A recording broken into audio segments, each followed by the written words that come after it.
ahorrar lo más posible. Solamente gastar energía en los procesos vitales, frecuencia cardíaca, respiración, temperatura, eso, ¿verdad? Y luego, superar esa fase, entonces ahora sí todo se dispara y viene una respuesta inflamatoria sistémica. Entonces, lo que ven aquí en azul, inicialmente disminuye y luego aumenta con el paso de los días, ¿no? Entonces puede bajar y puede volver a subir por alguna otra complicación que pueda ocurrir, por una neumonía, por ejemplo, por un nuevo sangrado, por alguna complicación que ocurra, entonces nuevamente se dispara esto hacia arriba, ¿no? Y cuando supera los 15 días del paciente crítico, en cuidado intensivo, decimos que es un paciente crítico crónico. Y cuando supera los 21 días, decimos que tiene un PIC. Un PIC es, o PICS, síndrome de inmunosupresión, inflamación y catabolismo persistente, se llama PICS. Después de 21 días grave en cuidados intensivos. Después de 15 días decimos solamente crítico crónico, ¿no? Y todo el metabolismo se altera. Entonces usted tiene aquí la agresión inicial, el ejemplo que estamos usando es trauma, pero puede ser pancreatitis, puede ser neumonía, puede ser otra causa de shock. Y si se regresa rápido a la homeostasis, pues el paciente se recupera rápido. Ustedes ven cómo entonces, si eso no ocurre, viene la respuesta inflamatoria sistémica. Y tempranamente aparece falla orgánica múltiple y el paciente puede morir en los primeros 2-3 días. Esto lo vi yo mucho en cirugías bariátricas. Yo no recuerdo casos tan fulminantes como pacientes operados en cirugía bariátrica, gente joven, 18 años, 20 años, 22 años, obesos, que se operaban, entraban al quirófano a 8 de la mañana, salían 11 de la mañana, llevaban intensivo, y ya a las 2 de la tarde tenían una respuesta inflamatoria sistémica. Y a las 4 de la tarde la presión cayendo, a las 5 de la tarde taquicardia, y empeorando, 6 de la tarde para el quirófano de vuelta, una anastomosis se había roto, regresa intensivo, chocado, vasopresores, lactato en 8 y subiendo, y falleció en 2 de la mañana al día siguiente o en la mañana siguiente. Gente joven, repito.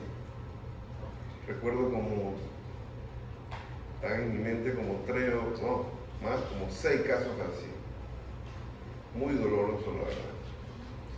Recuerdo uno que llegó toda la familia ya a buscar el cuerpo en la morgue para llevárselo. No cabía en el ataúd que habían comprado, no cabía el cuerpo.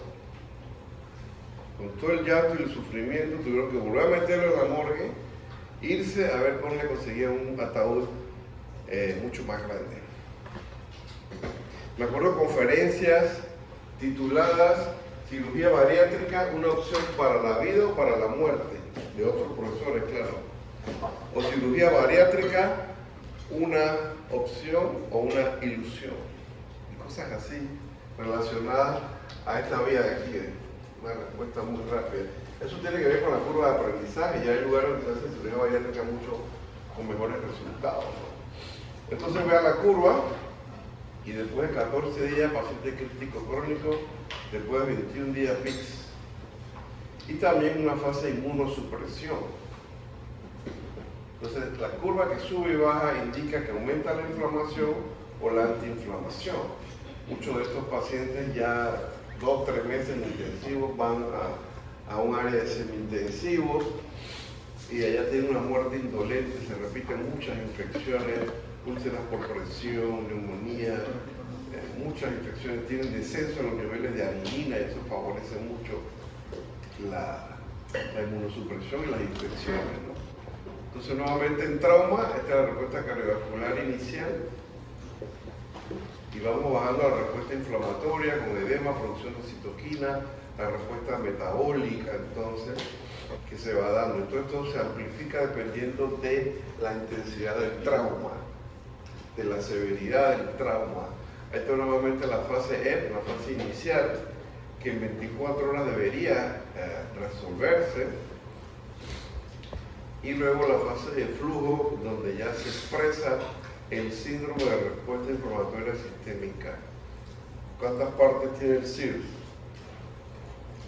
El síndrome de respuesta inflamatoria sistémica, ¿cuántas partes tiene? ¿Quién sabe? Ministerio. ¿Sí? 4. ¿Cuáles son?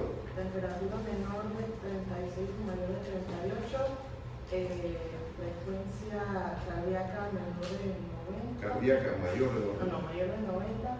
La respiratoria menor de 20 o que la PCO2 Mayor de 20. Mayor de 20 o que la PCO2 sea menor de 20. De 32. De 32, perdón. Ajá. Y que los blancos estén arriba de 12. De 12.000. O menor de 4.000. O Más de 10% de baja. de formas inmaduras. Si el paciente tiene 2 de esos 4, decimos que tiene un SIRS. Y si eso es por causa de infección, ¿cómo se llama? Sepsis. Muy bien. Ahí está, ¿no? Entonces aquí está la relación con el consumo de oxígeno. Aquí viene la agresión y cae el consumo de oxígeno. Estamos en la fase E. Si esto no se corrige para entrar a la fase de flow, pues sigue empeorando, el paciente fallece. Luego seguimos en la fase flow con todos los cambios metabólicos que van dándose, ¿no? Con el paso de los años, de las décadas, se han ido agregando otros términos en la fase F, en la fase flow acá. Y como les decía, pues aquí básicamente se destaca el SIRS. Pero todas estas flechas ustedes las ven ahí así como están, ¿no? Y luego ya acá tenemos el anabolismo. Repito, si esto dura más de 24 horas, alta mortalidad. La fase F. Y luego la fase flow, acá el SIRS, que no debería durar más de una semana. Pero hay gente que demora, mejora, empeora, la curva sube y baja, sube y baja. Ahí tenemos un paciente en cama 5, cirugía de columna cervical. Le van a poner una sonda urinaria. Hay problemas a poner la sonda porque tiene obstrucción por próstata crecida. Tiene que hacer una citoscopia. Genera hematuria. Y mucho trabajo con colocar la sonda antes de empezar la neurocirugía de cuello. De pronto el paciente acaba la cirugía séptico. No sé cómo rayos se perforó un divertículo en sigmoide. Shock séptico, todas las infecciones que ha tenido. Tenemos una tabla como de 12 gérmenes diferentes que ha cultivado. Ya tiene casi 100 días en cuidado intensivo. 100 días, imagínense. Úlceras por todos lados. Entonces la fase E, para mantener la supervivencia, fíjense. Y la flow, entonces ya para reparar todo ese daño que ha ocurrido, ¿no? Miren esta gráfica. Antes de la cirugía, esto es cirugía electiva. Antes de la cirugía, durante la cirugía y en el postoperatorio. Miren las comorbilidades, línea azul, la inestabilidad hemodinámica, pero la respuesta inflamatoria, la línea verde, cómo se dispara. Y algunos factores que tienen que ver aquí, otras opciones terapéuticas, diagnósticas, de evaluación, complicaciones que pueden ocurrir. Esto del tratamiento nutricional debería ser antes y después. ¿Cuál falta ahí? La arginina. Y en el postoperatorio, miren esos cambios, ¿no? Entonces, el TNF es el disparador de las demás citoquinas que ustedes ya conocen y van bombardeando diferentes órganos a medida que pasa el tiempo y genera una disfunción orgánica. Disfunción orgánica por complicaciones que se van dando, y esto no se puede manejar en una sala, esto hay que manejarlo en cuidado intensivo. vasopresores, sedación, soporte cardíaco, ventilación mecánica, de pronto hemodiálisis, nutrición temprana para evitar translocación bacteriana, o sea, toda una serie de tratamientos que hay que hacer con estos pacientes, ¿no? ¿Esto cómo se llama? Escarotomía en pacientes quemados, porque la quemadura se convierte como una cápsula e impide el movimiento respiratorio a pesar que el paciente esté en ventilador. Entonces hay que hacer cortes de la fascia para permitir el movimiento. Obviamente esto es después que el paciente está hospitalizado, pero esto es una quemadura severa que genera todos estos cambios en respuesta del sistema simpático, el eje hipófisis, hipotálamo, hipófisis suprarrenal también, y toda la información que se va dando con la citoquina que se va liberando. Entonces ustedes tienen ahí la evolución desde que ocurre la agresión. A este hombre se está tocando el abdomen, de pronto es una úlcera perforada, o una colecistitis aguda, o una apendicitis aguda, cualquier patología intraabdominal. Y acá ven la respuesta al estrés, la respuesta inflamatoria, el hipercatabolismo, la resistencia a insulina que hablábamos hace 2 días, y cómo el paciente pues debería ir mejorando o tal vez empeorando. Al final, o se va para la casa, o queda en rehabilitación, o lamentablemente fallece. Entonces ustedes tienen de arriba hacia abajo en el tiempo fase aguda, fase subaguda y fase crónica. Empezando con los tejidos corporales a nivel celular y a nivel subcelular. Entonces participa inicialmente el sistema nervioso central, el eje hipotálamo, hipófisis suprarrenal, liberación de cortisol, que actúa sobre el músculo, favoreciendo proteólisis y lipólisis, activación del eje renina-angiotensina-aldosterona, a nivel intestinal igualmente el cambio, igualmente a nivel hepático que lleva a hiperglucemia por resistencia a insulina. Miren los cambios a nivel celulares. Estos que son DAN y PAN, ¿qué son? Patrones moleculares. ¿Cómo? Patrones moleculares. Asociados a patógenos celular. A patógenos o a daño, esto, ¿verdad? Son moléculas que se derivan y que favorecen más la inflamación y ocurre la respuesta inflamatoria sistémica aquí con especies reactivas de oxígeno que se van liberando. Hay fusión o fisión de las mitocondrias, se altera la autofagia, vean ustedes, y vamos bajando entonces, afectando aún más el músculo, catabolismo muscular, más lipólisis, más hiperglucemia, más resistencia a insulina, ¿no? Entonces acá tienes todo un espectro de situaciones que confluyen en el hígado. Liberación de ácido graso, liberación de glicerol, liberación de aminoácidos del músculo, el propio tejido hipóxico que libera el lactato, expresión de todas estas células de la médula espinal, de la médula ósea, hiperglucemia, ya les hablé también del GLUT4, que no se transloca, no se sintetiza, y por tanto eso favorece la hiperglucemia, y toda una serie de remolinos o tornados que se van dando, donde uno altera al otro y genera un gran hipermetabolismo. Entonces muchos de estos pacientes tienen un estado de shock, característico de hipotensión arterial. Entonces, si yo diría el que no está hipotenso no está en shock, ¿es cierto o es falso?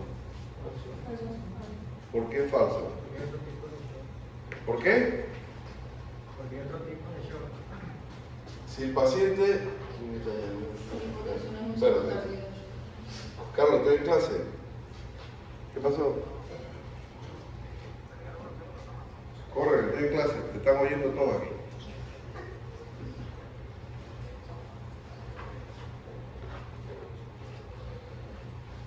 ¿Qué paciente? Ajá.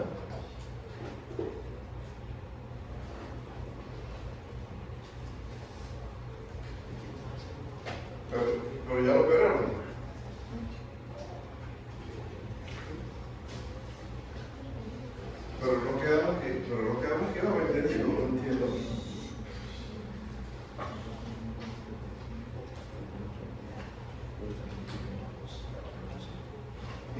dice, ¿está loco? ¿Qué le pasa? No, tú dile que estamos esperando al paciente en la mañana. Demándalo por el psiquiatra, dile, ¿qué digo yo? ¿Oíste? Bien, pues, dale. O sea, un paciente. Yo no entiendo si dijimos que le íbamos a dar una cama, apenas salió del quirófano, salió del quirófano y fue a reclamar que dice que no lo queremos recibir. ¿De dónde saca eso? No entiendo.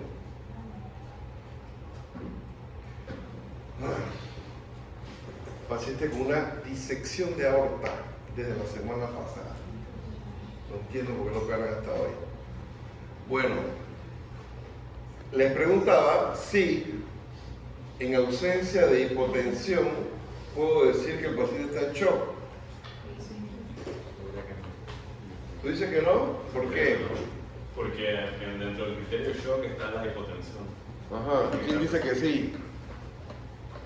Pues es que ¿Por qué sí? primero hay mecanismos compensadores, signos tempranos, la taquicardia que tienden a compensar la perfusión, ya lo último que se pierde es la presión arterial. Entonces puede estar chocado desde antes, en algún momento se le va a bajar la presión, pero ya cuando se le baja la presión es que el cuerpo no pudo. ¿Quién más quiere opinar?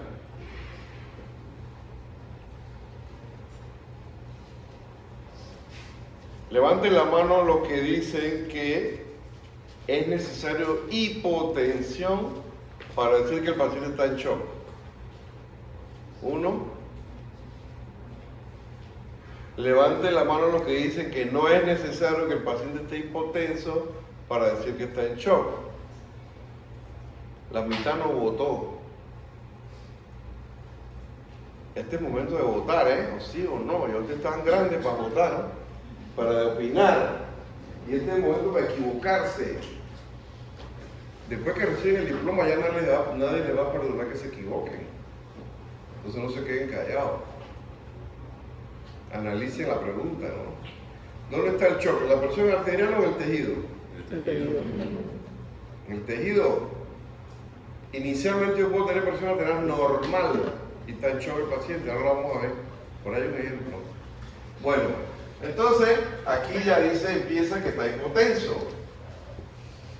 Entonces, observen de arriba hacia abajo alteraciones que se van dando por hipoperfusión. La palabra hipoperfusión indica shock. Hipotensión no es sinónimo de hipoperfusión, pero hipoperfusión sí es sinónimo de shock.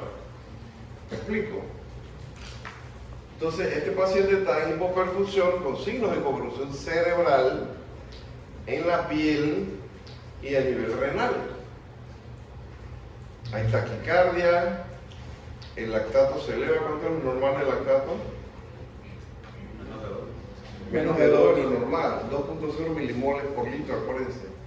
Ahora, yo no estoy de turno porque están llamando a mí, son 2 de la tarde. Ya tiene que ver un funcionario mínimo. Bueno, shock circulatorio. Observen lo que es el gasto cardíaco, puede verse disminuido, está normal. La saturación venosa de oxígeno disminuida, presión venosa central. Vamos a ver abajo que sigue. El punto es que la mayoría de los shocks, observen mucho más de la mitad, es shock distributivo. Shock distributivo es que la resistencia vascular sistémica está disminuida. El ejemplo más común es el shock séptico, pero también tienen una pancreatitis que tiene vasodilatación y tiene hipotensión al final. Tiene shock anafiláctico también, tiene insuficiencia suprarrenal aguda también, entonces te ha hecho vasodilatado. Y los otros 3 en menor proporción, menor porcentaje, como pueden ver. Ahora vamos a ver las flechas de abajo. Tú tienes aquí el distributivo, el hipovolémico, el cardiogénico y el obstructivo. Miren lo que dice ahí, ecocardiograma. El ecocardiograma es parte del manejo básico y rutinario de cualquier paciente en shock. Entonces, shock distributivo, vasodilatación importante. Shock hipovolémico, gran pérdida de volumen. ¿Cuál es el ejemplo más común? Hemorragia. ¿Cuál otro? Deshidratación. ¿Cuál otro? Diarrea, vómitos, todo eso son pérdidas de volumen. Cardiogénico, infarto de miocardio, ¿verdad? El ejemplo más común. Y el obstructivo, que tengas, por ejemplo, una embolia pulmonar o que tengas también un derrame pericárdico. Un paciente que le produce una herida en el miocardio, empieza la hemorragia y esa sangre se va acumulando entre el corazón y el pericardio y va generando presión que afecta la contracción cardíaca y lleva al shock al paciente como un shock obstructivo. En pacientes con falla renal crónica, lentamente van acumulando líquido en el saco pericárdico y se van adaptando lentamente a eso, hasta que llega un momento en que la cantidad de líquido pericárdico es tan grande que ahora sí les afecta la presión arterial y cada presión arterial. Entonces tú metes a drenarlo con una ventana pericárdica que se llama por aquí y a veces hemos sacado hasta 1 litro de líquido pericárdico porque se ha ido acumulando lentamente. Entonces el pericardio se ha ido distendiendo y el ventrículo izquierdo se ha ido adaptando hasta que hay un momento en que ya no da más. Pero cuando es aguda, recuerdo un paciente que le tiene un punzón aquí, directo al ventrículo, y eso no aguantó nada, chocado, llegó rápidamente al cuarto de urgencia. Traten de aprenderse las flechas.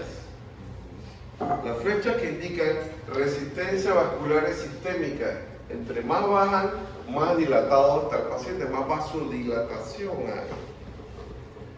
La resistencia vascular sistémica, como uno las mide en DINAS, eso es más o menos entre 800 a 1200.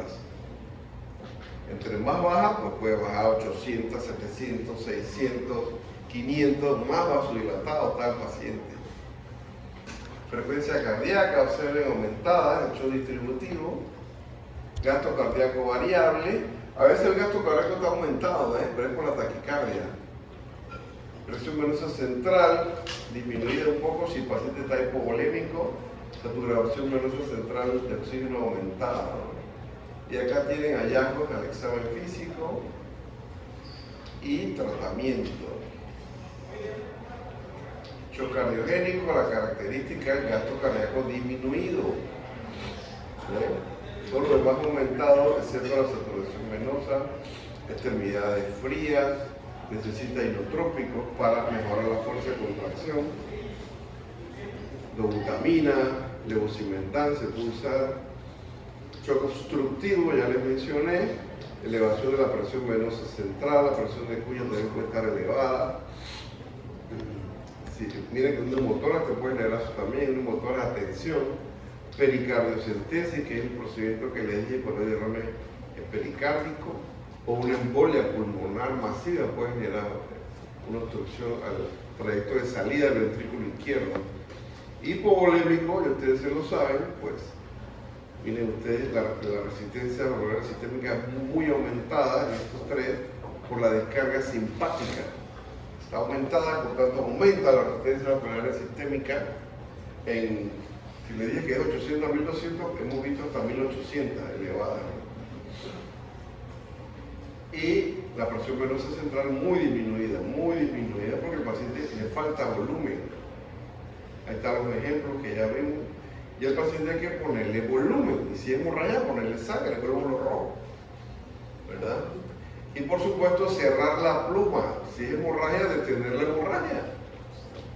Y a veces hay que operarlos dependiendo de la causa del sangrado. Entonces ustedes van viendo de arriba hacia abajo shock temprano, shock severo y shock refractario. La primera droga es norepinefrina. En una época se decía, bueno, primero pásale 2 litros de cristaloide y si no mejora, entonces le pones norepinefrina. O dopamina, me acuerdo que era, ya no se recomienda dopamina, ahora es norepinefrina. Ahora, lo claro es que si el paciente tiene un shock muy profundo, no esperes pasar 2 litros de cristaloide y empieza simultáneamente norepinefrina. Shock severo, miren hipovolemia, todos los cambios que se van dando, si el calcio está bajo hay que ponerle calcio, se agrega vasopresina, raras veces agregamos epinefrina, Angiotensina 2 es una droga muy poderosa, pero no hay en Latinoamérica. No hay todavía. Bajas dosis de hidrocortisona sí usamos, pero el shock séptico. En otro shock no. Altas dosis de ácido ascórbico y tiamina, eso ya no se recomienda. No se recomienda. A pesar de que el ácido ascórbico es un cofactor para la síntesis de dopamina, epinefrina, norepinefrina, vasopresina, los estudios no han demostrado que agregar ácido ascórbico intravenoso logra mejorar la inestabilidad hemodinámica. La tiamina es una vitamina ¿qué? B1. Y shock refractario, ¿cuándo es shock refractario? Cuando vamos subiendo las dosis de norepinefrina o de vasopresores y la presión sigue cayendo. Sigue cayendo. Entonces, ¿cuál es la meta para agregar vasopresores? ¿A dónde tengo que llevar a la persona a tener media? 65 milímetros de mercurio es lo mínimo. Azul de metileno lo usamos como una medida heroica ya. Ya no tenemos más nada que darle, le ponemos azul de metileno. El azul de metileno inhibe la óxido nítrico sintetasa. Por tanto, disminuye la producción de óxido nítrico. Y hay mejoría en algunos casos, en otros no. Yo he visto más mejoría con angiotensina 2, pero en estudios no lo hemos usado porque no hay alergia con angiotensina 2 intravenosa. Entonces, mira las causas de shock cardiogénico. Son muchas, ¿eh? Causas isquémicas y causas no isquémicas. La lista es grande, ¿no? Embarazo, enfermedad coronaria, pareutomía, paciente operado del corazón ya previamente.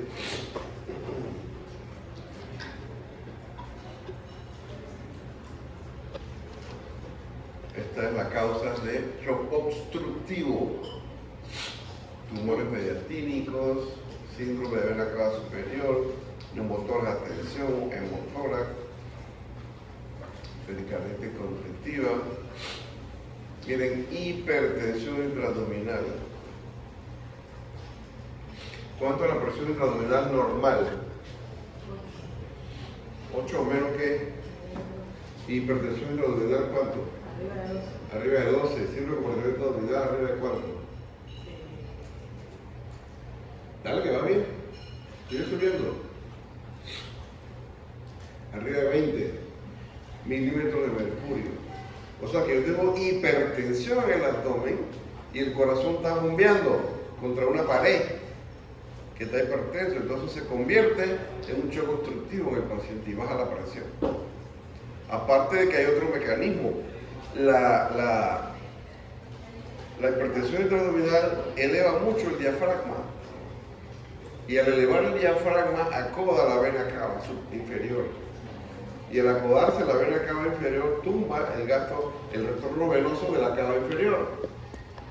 Entonces cae el volumen sistólico, cae el gasto cardíaco y cae más la presión arterial. Entonces son dos mecanismos por los cuales el paciente con síndrome de compartimento abdominal está hipotenso o está en shock. ¿Qué más hay aquí? Bueno, el hipovolémico, ustedes se la saben, miren todas las causas, ¿no? Fiebre, que lleva a deshidratación, pérdidas gastrointestinales, poliuria también, diabetes insípida,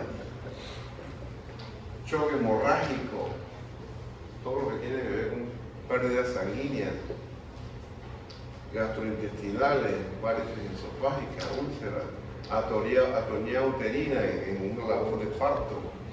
Me dieron obstetricia, me dijeron, ¿no? Sí. Bueno, todo eso es una hemorragia severa. Shock traumático asociado a trauma, por supuesto.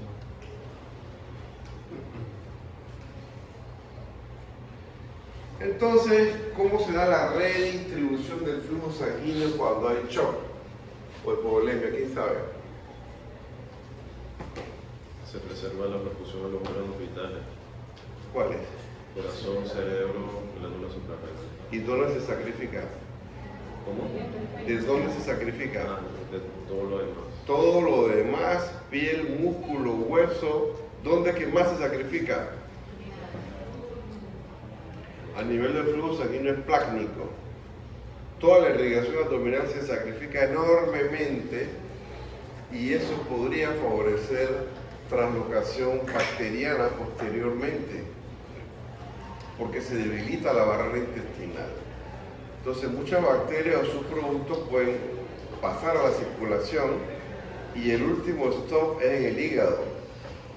Si ahí se vence esta resistencia que hay aquí, que son las células de Kupffer, entonces ahora sí hay una diseminación sistémica y ahora sí tengo el paciente con sepsis por gram negativo muchas veces. Son pacientes de trauma, hemorragia, hachos profundo y 2 días después tienen gram negativos en sangre. Tú dices, ¿de dónde salió eso? Si no tiene ninguna herida evidente. Y la explicación es por translocación bacteriana que se ve aquí. Translocación bacteriana exitosa se dice. Entonces ustedes ven diferentes tipos de pacientes aquí, de izquierda a derecha, ¿no? ¿Esto qué sería? Apendicectomía. ¿Cómo se llama el procedimiento? Este, ajá. ¿Microlectomía qué? Derecha, es el ilio. ¿Esto? Entonces de izquierda a derecha, más catabólico el paciente. Más taquicárdico, más resistencia periférica a insulina, más consumo de oxígeno, más requerimiento de proteína. ¿Ve? Entonces aquí lo que se da es una respuesta neuroendocrina. La agresión, sea la que sea, son estímulos que llegan al sistema nervioso central y viene una respuesta del hipotálamo, de la hipófisis, de la suprarrenal, del páncreas, del sistema inmunológico. Miren las flechas, todos los cambios que se dan en el plasma y respuesta clínica en cuanto a hipermetabolismo, fiebre en algunos pacientes, otros no. Pero entonces va evolucionando de izquierda a derecha el hipermetabolismo de estos pacientes, sea trauma o no sea trauma. Entonces hay liberación de citoquinas proinflamatorias y antiinflamatorias y expresan el CIRS. Entonces dependiendo de nuestra genética, así mismo va a ser la intensidad del CIRS. 2 personas ante el mismo estímulo o a la misma agresión de pronto no tienen el mismo intensidad del CIRS porque su genética en cuanto a la producción de citoquina es diferente, ¿no? Y entonces en el tiempo, ¿cuál es la patología que más demora el estado inflamatorio? ¿Creen ustedes? Los grandes quemados. Esta gráfica llega hasta 1 año, es la línea esta roja. Pero hay estudios en Galveston donde manejan quemados hasta 3 años. Y hasta 3 años todavía está la respuesta inflamatoria en niños quemados principalmente. Entonces ustedes tienen aquí la respuesta genómica y luego la respuesta clínica o hipermetabólica. Todo esto se debe a los genes del paciente. La respuesta genética. Entonces esta es la primera vez que se describe el CIRS y la sepsis como tal, publicado en 1992. En 1994 ellos vinieron a Panamá. Vino Roger Bond, Robert Bach, Frank Serra, Phil Kelly vino después, no vino esa vez, William Knaus. Sí, esos fueron los que vinieron en 1994, donde está ahora se llama Holiday Inn, ¿no? Ahora se llama Plaza Paitilla Inn. Paitilla. En esa época era Holiday Inn, ahí fue el congreso ese. Este es Frank Serra, este es Roger Bond. Roger Bond se murió de cáncer renal y los últimos días lo pasó en su casa y escribió 2 páginas diciendo: hasta ahora me doy cuenta que hay un bello arroyo en el patio de mi casa, porque me la pasé estudiando, leyendo, etcétera, etcétera, etcétera. Y dice: vivan la vida, no todo es estudio, abracen de su familia, ya despidiéndose. Hasta ahora fue que se dio cuenta que tenía un arroyo en el patio de su casa. Entonces esta es la publicación, año 92, luego 2002 y la que está vigente ahorita, la de 2016, sepsis 3. Esto ustedes se lo saben. Todo esto produce SIRS sin infección. Y acá con infección se llama entonces sepsis.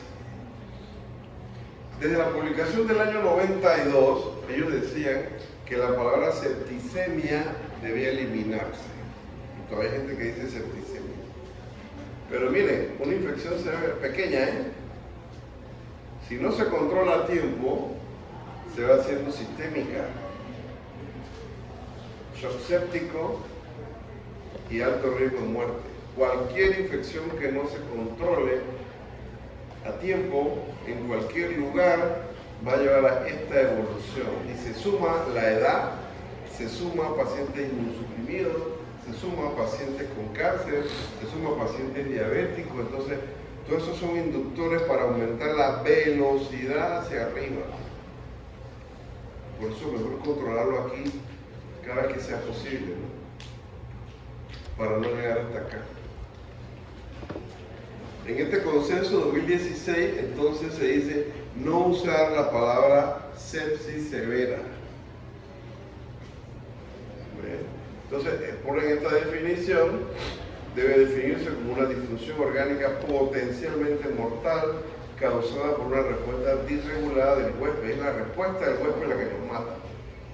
La respuesta del huésped. Delay Analysis lo tuvimos aquí el año pasado. Craig Cooper Smith viene todos los años, creo que es el director principal de las guías de sepsis que van a salir ahora. Jean-Nadine Chiche de París también estuvo aquí la vez pasada. Jean-Louis Vincent viene todos los años, este año no puede venir porque va para un congreso en Manchester. Bueno, aquí ustedes conocen el QuickSOFA, ¿verdad? ¿Lo han escuchado? Si el paciente tiene dos de estos tres, alta posibilidad de que esté desarrollando un cuadro de sepsis. Alta posibilidad. Y la escala SOFA. Allá apareció el SOFA 2.0 porque este tiene ya 30 años de uso. Entonces hay uno nuevo ya. Causas no infecciosas, lesión tisular, metabólicas, neurológicas, relacionadas a tratamientos y malignidades.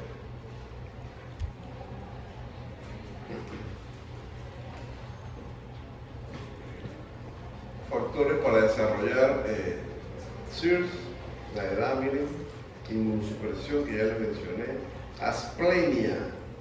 Me acuerdo un caso que operamos, se le había hecho esplenectomía hacía 20 años y llegó shock séptico y nunca encontramos la causa. Se recuperó, se fue para la casa. La única explicación era que no tenía vasos de hacía 20 años más o menos. Me acuerdo un solo caso nada más. Ahí está el CIR, que ya se lo saben, 10% de banda es parte de esto. QuickSOFA, ya se lo saben también. Aquí hay un error porque la publicación original es menor o igual a 100. No es menor de 100, menor o igual a 100. Entonces con el SOFA, a medida que aumenta el puntaje, aumenta la mortalidad. Pero observen que a partir del puntaje 10, cada punto que aumenta, la mortalidad aumenta 10%. Acá era cada 2 puntos. Acá es cada punto. Aumenta 10%.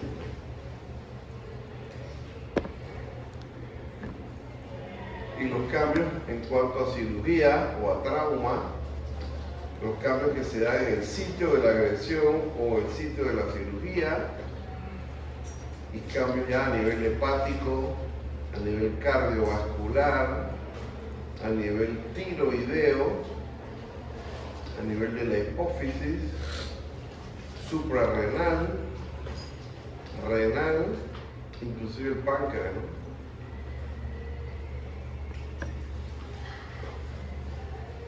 Entonces todos estos estímulos, ya dijimos, van al sistema nervioso central y expresan el síndrome de respuesta inflamatoria sistémica, que es perpetuado muchas veces por el hipotálamo, por la hipófisis y por la glándula suprarrenal.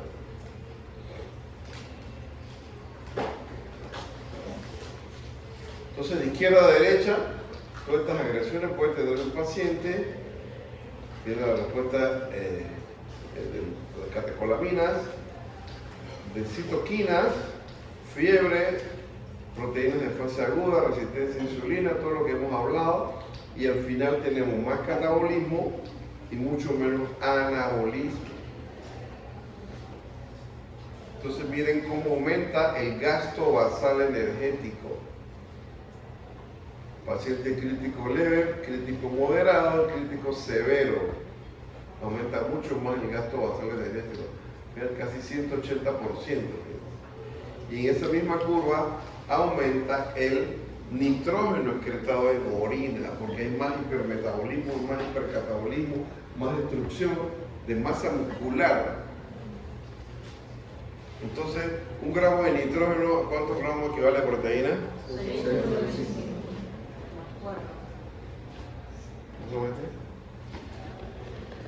Hay una almohada para darle ahí. ¿Viste una almohada? ¿No? ¿Cuánto es? 125. Ok. Entonces, balance de nitrógeno. ¿Cuánto nitrógeno ingresa? ¿Cuánto nitrógeno egresa? Les dije a ustedes la vez pasada cuánto es el nitrógeno que egresa, ¿se acuerdan? ¿Se acuerdan que se lo dije? ¿Cuánto es más o menos? 4 gramos al día. 4 gramos por día insensible. Y 4 veces. O sea que más o menos puede estar entre 6 a 8, lo normal. Y yo a eso es lo resto de lo que yo recibo en nitrógeno. Lo normal, lo ideal, es un balance más 1 o más 2, es decir, recibo más proteína, más nitrógeno de lo que excreto, para lograr un balance más 1 o más 2, que es lo ideal, ¿verdad? Nuestros pacientes tan catabólicos, intensivos, que muchas veces el balance es menos 10, menos 8. Los grandes quemados hemos tenido balance hasta menos 20, imagínense ustedes. Menos 20. Esta es la misma curva que vimos. ¿Qué ocurre con, ya me dijeron que es esto, ¿verdad? La anatomía. ¿Qué ocurre con el gran quemado? Aquí tienes dos tejidos, tejido graso y tejido esquelético, músculo esquelético. Observen que la fosforilación normalmente se utiliza para producir energía, pero en el gran quemado lo que más se da es termogénesis, no fosforilación como acá, que es el control. Lo mismo ocurre en el músculo esquelético, o sea, se desvía el metabolismo normal en la mitocondria para producir calor, que es la barra, la columna en azul, y no producir la fosforilación necesaria para producir energía y cumplir todos los procesos metabólicos básicos o normales, diríamos, ¿no? Entonces, es una característica exclusiva del gran quemador, cómo se altera el metabolismo a nivel mitocondrial. Miren que está bien graficado y en muchos casos, pues, ese es el resultado, ¿no? Entonces, este es el gran quemado hipermetabólico. La agresión más severa que puede sufrir un cuerpo humano es una quemadura severa.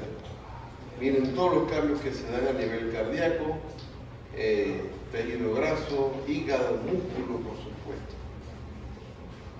En Panamá solamente hay una especialista en quemadura severa, que es Rebeca, que fue intensivista con nosotros, se fue a México, tuvo 2 años allá, estudiando solo manejo de quemados, grandes quemados.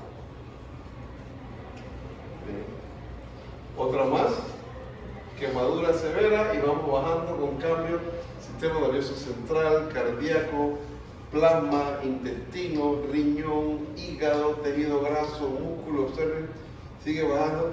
Si el paciente se sigue complicando, miren dónde termina, ¿no? Miren dónde termina, tristemente.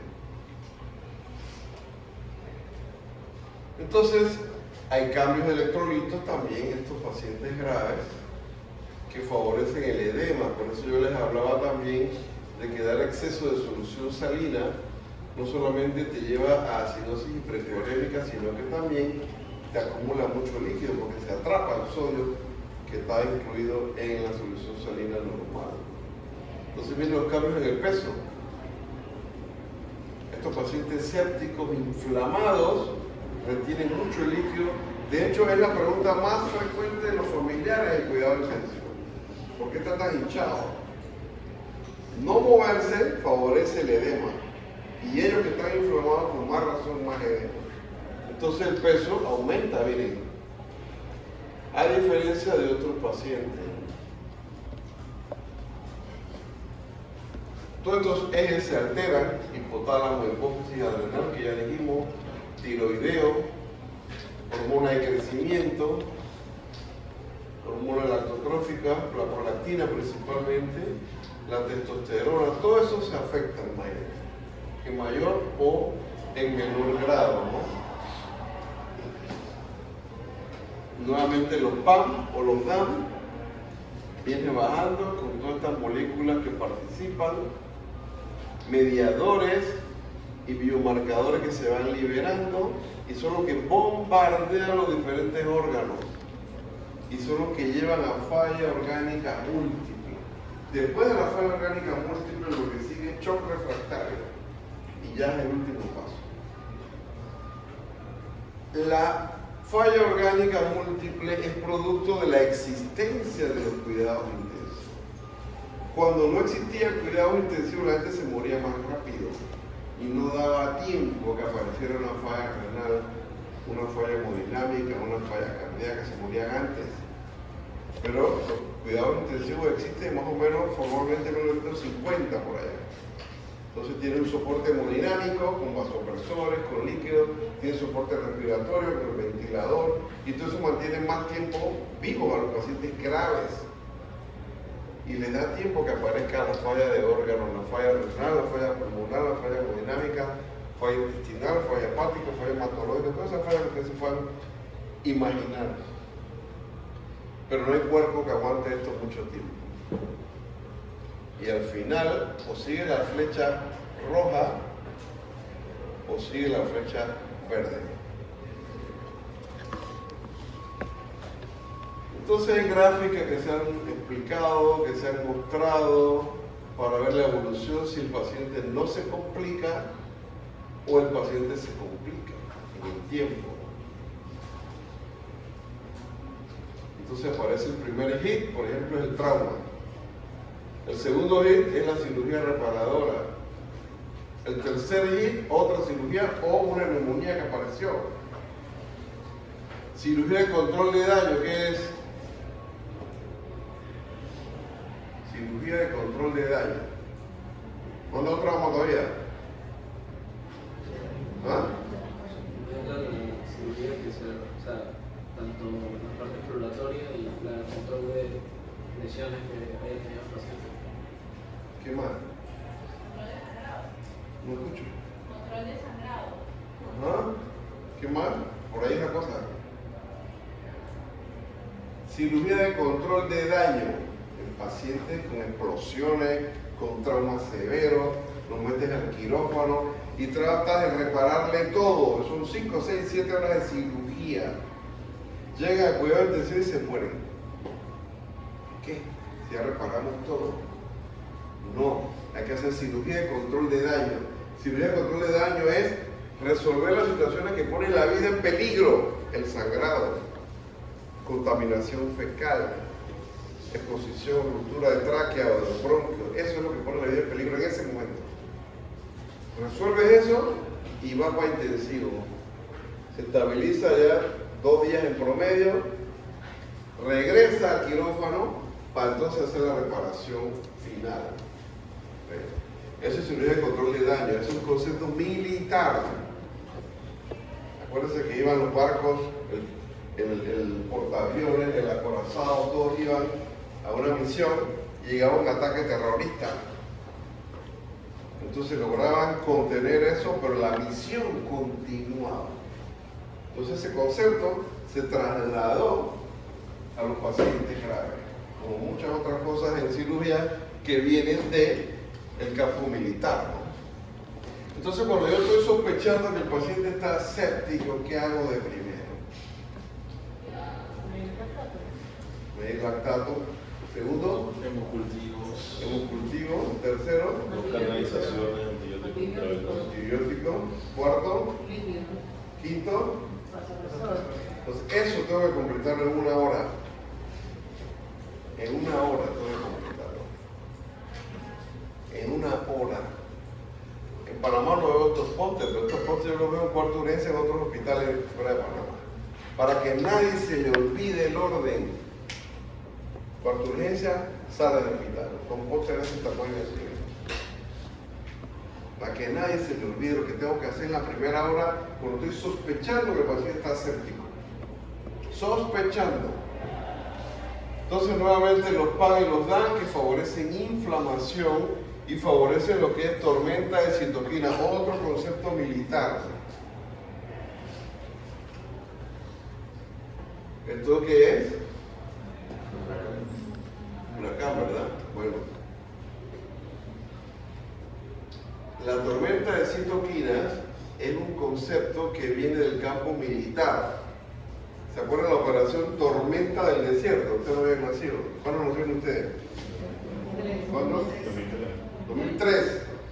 Bueno, esto fue en el año 91. Cuando Irak invade Kuwait. Entonces se forma una coalición militar internacional para sacar a Irak de Kuwait, y después decía que tenían armas químicas. Esa operación se llamaba Tormenta del Desierto, y de ahí sacan el término para llamar también a esto tormenta de citoquina, a lo que estamos hablando de gran liberación de citoquinas que llevan a inflamación. Entonces, ¿cuál es la respuesta?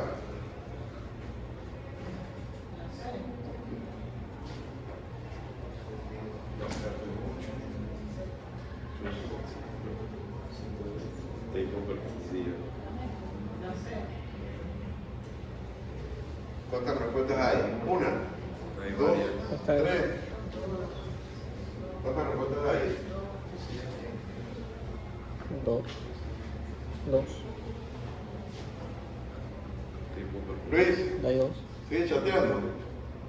¿Qué está haciendo? ¿Ah? ¿Cuál es la respuesta?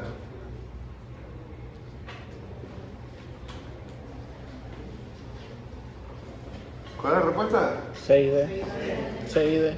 C y D, claro que está en shock y claro que está hipoperfundido. Mira el lactato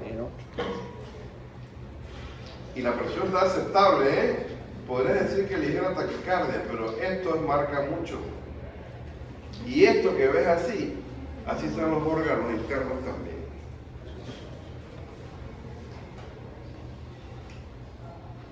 Entonces se ha utilizado, eso se llama moteado, a partir de la rodilla como el punto 1, y a medida que se aleja de la rodilla, el moteado, peor está el paciente, más estado de shock tiene, más lactato se eleva.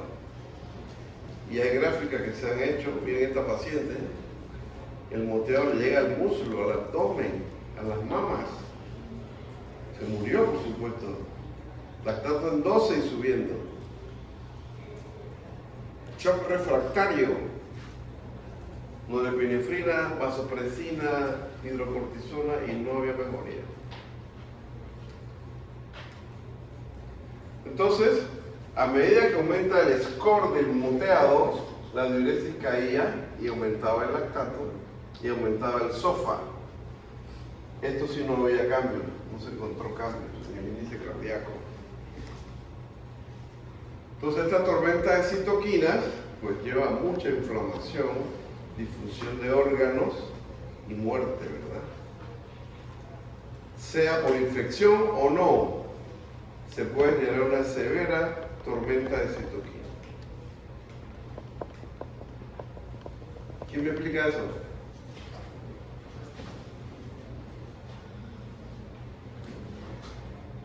Bueno, voluntario? Tú levantaste la mano, ¿no? ¿Sí? ¿Tu nombre es? Camila. Camila levantó la mano, yo la vi.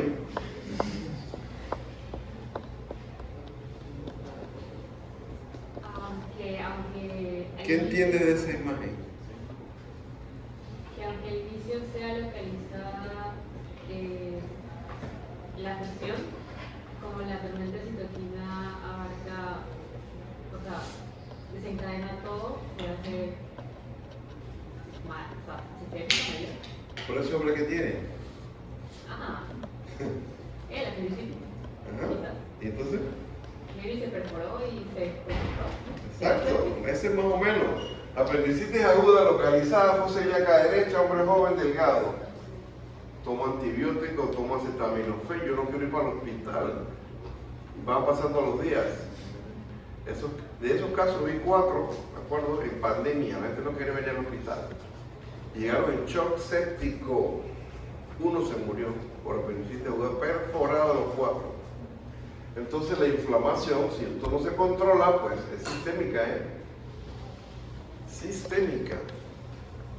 Tenemos el Celtosor, que es un dispositivo que casualmente retira de la circulación todas estas citoquinas. Si lo colocamos a los pacientes, tiene una superficie más o menos de 40.000 metros cuadrados por donde pasa la sangre del paciente, 4 campos de fútbol, y logramos retirar las citoquinas a tiempo. También se utiliza para rhabdomiólisis, para intoxicaciones, para muchas otras cosas. Para Paraquat también se ha utilizado, envenenamiento por Paraquat también se ha utilizado. Este estudio es de 2020, publicado, donde hay más incidencia de sepsis, fíjense, ¿no? África subsahariana.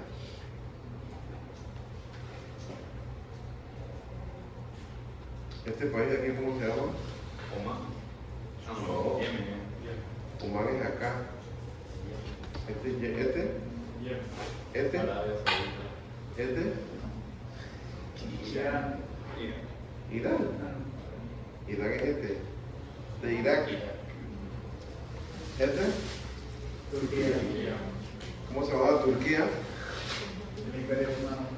Sí, pero ¿cómo se llama el país?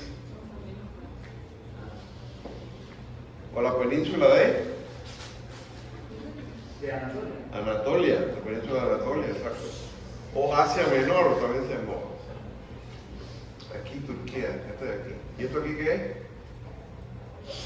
Esto blanco. El Mar Negro. El Mar Negro, ¿y este? El Mar Adriático. El Mar Caspio. El Mar Caspio. ¿Y este? Como la clase de geografía ya. ¿Esta? Y aquí está Singapur, por aquí que hablamos. Entonces observe la mortalidad, mucho mayor. Donde hay más incidencia, pues más mortalidad de casos de sepsis, ¿no? Miren que lamentable. ¿Este cuál es? Haití, República Dominicana, ¿eh? Una pregunta, doctor. Me quedó la curiosidad, ¿cuánto costaba el cito? El Celtosor puede costar $3.000, porque te salva la vida. Y usarlo tempranamente. Hay otros lugares que cuesta $2.500. ¿Y eso como cada cuánto tiempo se utiliza para...? Hasta que se coagule, porque como va circulando la sangre por ahí, a veces se coagula. Le ponemos heparina para que no se coagule. Pero hay pacientes que tienen plaquetas bajas y no le podemos poner heparina. El fabricante dice 1 por día. Claro, porque ellos quieren vender más. Pero yo lo pongo y lo dejo hasta que se coagule. Hemos tenido que se coagula en 8 horas y otros se coagulan en 3 días. Y lo seguimos usando. Sí. ¿Aquí en Panamá entonces? Sí, nosotros lo usamos en complejo. Pregunta. ¿Es una O sea, el Celtosor, o sea, es la absorción. Sí, es absorción con D. Ajá. Absorción. Se pegan todas las citoquinas, se pegan ahí. Exacto. Triada clínica de la sepsis: hipotensión, hipoperfusión, difusión orgánica. Y triada fisiopatológica: inflamación, coagulación, cae la ferinolisis. Y esta caída de la ferinolisis con formación de pequeños coagulitos es lo que lleva a la falla orgánica. Entonces toda esta evolución implica infecciones y falla orgánica múltiple. Entonces cuando el paciente entra a cuidado intensivo vienen todos estos cambios que se van dando y específicamente a nivel muscular una gran debilidad. Si el paciente sale vivo de cuidados intensivos, tristemente esta debilidad se prolonga mucho tiempo, mucho tiempo. Entonces viene la evolución y más o menos desde el año 2010 ya se viene hablando del PICS, síndrome de inflamación, inmunosupresión y catabolismo persistente. 1974 en verdad es que se habló por primera vez de falla orgánica múltiple por aquí. Síndrome de compartimiento abdominal, más o menos en el año 94 por ahí. Se habló por primera vez. Terminamos pues. Vamos al otro tema. Este es su equipo, ¿verdad? Sí. No, Esa es la foto sí, nueva, sí, ¿no? el PIX entre dónde se encuentra, entre el shock refractario. No, parece. El shock refractario es lo último ya. Sí, pero El PIX es antes de. Exacto.